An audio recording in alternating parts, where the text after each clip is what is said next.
बिस्मिल्लाहिर्रहमानिर्रहीम। व्यूवर्स, आप देख रहे हैं views with news to you. उम्मीद है आप खैरियत से होंगे। पंजाब में जो कुछ होना था वो आपके सामने आ गया, खुल कर आ गया। और बात यह है कि अब डी नोटिफाई हो गए परवेज़ लाई, मामला अदालत में चला गया, नज़र भी आ रहा था। अब सिचुएशन ये बनी कि जो अदम एतमाद की तहरीक थी वज़ीर आला के ख़िलाफ़, वो हो गई वापस।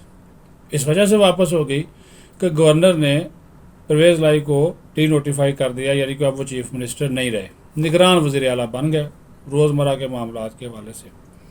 ये है कानूनी और आइनी पोजीशन, क्योंकि चीफ सेक्रेटरी अब्दुल्ला सुंबल ने जो अहकामात थे इनके वो मान लिए वफाकी हुकूमत के। अमली तौर पर इस वक्त सूबा जो है वो पंजाब इंतज़ामी तौर पर वो गवर्नर के ज़ेर कंट्रोल है। गवर्नर का मतलब वफाकी हुकूमत। और इसके ऊपर तहरीक इंसाफ जो मर्ज़ी कहती फिरे, उसको अब अहमियत इस वजह से नहीं दे सकते कि आइन और कानून का जो फ़ैसला है ये सही है या गलत है, वो फ़ैसला अदालत ने करना। मामला अदालत में गया था।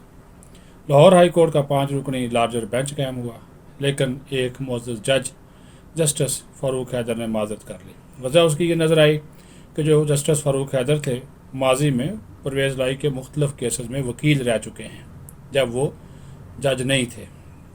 तब चूँकि वह बेंच का हिस्सा बन चुके हैं तो उन्होंने माज़रत कर ली। अब नया बेंच बनेगा, लेकिन उस वक्त तक सिचुएशन जो है इस वक्त स्टैंड स्टिल है। जो चीफ सेक्रेटरी हैं, जो आईजी हैं, उनको कहा गया है कि वो किसी किस्म के अहकामात परवेज़ लाई और उनकी काबीना के ना माने, बल्कि चूँकि परवेज़ लाई सिर्फ निगरान वज़ीर आला हैं, रोज़मर्रा की चीज़ों को देखेंगे, कोई बड़ा फ़ैसला नहीं कर सकते। दूसरी तरफ टकराव है, एक कशीदगी है, तसादम की सिचुएशन, सियासी तसादम की सिचुएशन है कि इमरान खान और एंड कंपनी और परवेज़ लाई इसको मानने को तैयार नहीं हैं। इसका किया दरा भी मैं आपको बता देता हूँ कि परवेज़ लाई को डुबोने में उसके बेटे मूनस लाई का हाथ है। नवाज शरीफ और शहबाज शरीफ और आसिफ जरदारी, चौधरी शुजात, ये ऐसे सियासतदान हैं, सीनियर सियासतदान हैं, इनकी पूरी कोशिश थी कि असम्बली बच जाए और परवेज़ लाई भी बच जाए। परवेज़ लाई ख़ुद भी बचना चाह रहे थे, लेकिन मूनस लाई ने कहा कि वालिद साहब, बात यह है कि हमने अपना सियासी मुस्तकबिल देखना है और मुस्तकबिल इमरान खान के साथ ही है। आज आप वज़ीर आला इनकी वज़ारत आला कबूल कर लेंगे, कल के इन्होंने हार जाना है तो पीटीआई के साथ क्यों बिगाड़े। वालिद साहब उनकी बातों में आ गए।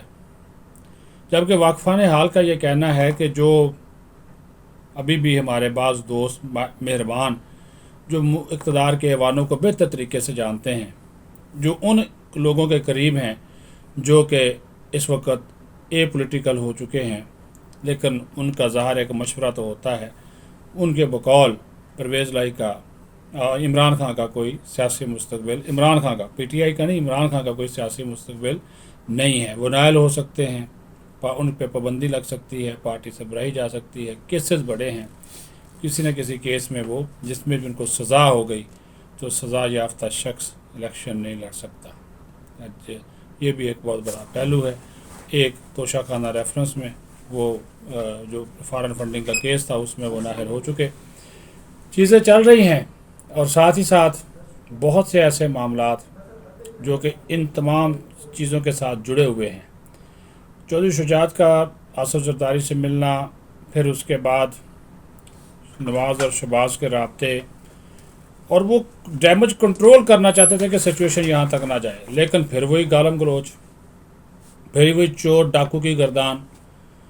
तो वो फिर जब उन्होंने देखा कि भाई ये शख्स संभलने को और सुनने को तैयार ही नहीं है और इस जोम में है कि मेरे पास अवामी ताकत है, मैं सारा कुछ बहा के ले जाऊँगा, तो फिर उन्होंने कहा जी ठीक है। फिर उन्होंने इनको डी नोटिफाई कराया। अब अदालतों के ऊपर है, ज़ाहिर अदालतें एक ही काम, दो तजावीज़ हैं जो कि अदालतों के सामने रखी जाएंगी। या तो अदालत जो है वो परवेज़ लाई को कहेगी कि वो एतमाद का वोट लें, जो कि गवर्नर ने कहा हुआ है। अदालत इसकी खुद डेट मुकर्रर कर चुकी है, माजी में हो चुका। जब हमजा शहबाज वज़ीर आला बने तो डेट किसने दी थी? अदालत ने दी थी, सुप्रीम कोर्ट ने दी थी। तो अभी वो कह सकते हैं जी आप एतमाद का वोट ले जा कर के, बंदे आपके पास पूरे हैं, तो वो फिर लेना पड़ेगा। दूसरी सिचुएशन है कि वो फेडरल गवर्नमेंट का जो इकदाम है उसको रद्द करके फौरी तौर पे उनको बहाल कर दें कि आप गवर्नर उसको हटा ही नहीं सकता। آرٹیکل 130 کی شک 7 کے تحت گورنر نے یہ اقدام اٹھایا ہے، لیکن بات پھر وہی ہے کہ جن لوگوں سے رابطہ کیا گیا، جن لوگوں سے کہا گیا کہ اس سارے عمل میں آگے آئیں، انہوں نے ہاتھ جوڑے، انہوں نے کہا اللہ کا واسطہ ہے ہمیں اس میں نہ ڈالیں، ہماری اس وقت کوئی جو توجہ بھی نہیں ہے کہ ہم سیاست کریں، ہم اپنے معاملات میں الجھے ہوئے ہیں، آپ جانے، آپ کا کام جانے، پنجاب اسمبلی جانے، آئین جانے، قانون جانے، عدالتیں جانے، ان چیزوں کو آپ خود مینج کریں، ہم اس میں نہیں پڑھنے والے۔ جب یہ پیغام ان کو دے دیا گیا تو پھر انہوں نے رات کا یہ فیصلہ کیا، لیکن ابھی اونٹ کے اسکروٹ بیٹھتا ہے، ظاہر ہے اب ساری نظریں جو ہیں وہ لاہور ہائی کورٹ پہ ہیں کہ لاہور ہائی کورٹ اس کے اوپر جو ہے وہ کیا فیصلہ کرتی ہے۔ اپنا خیال رکھیں، بہت شکریہ۔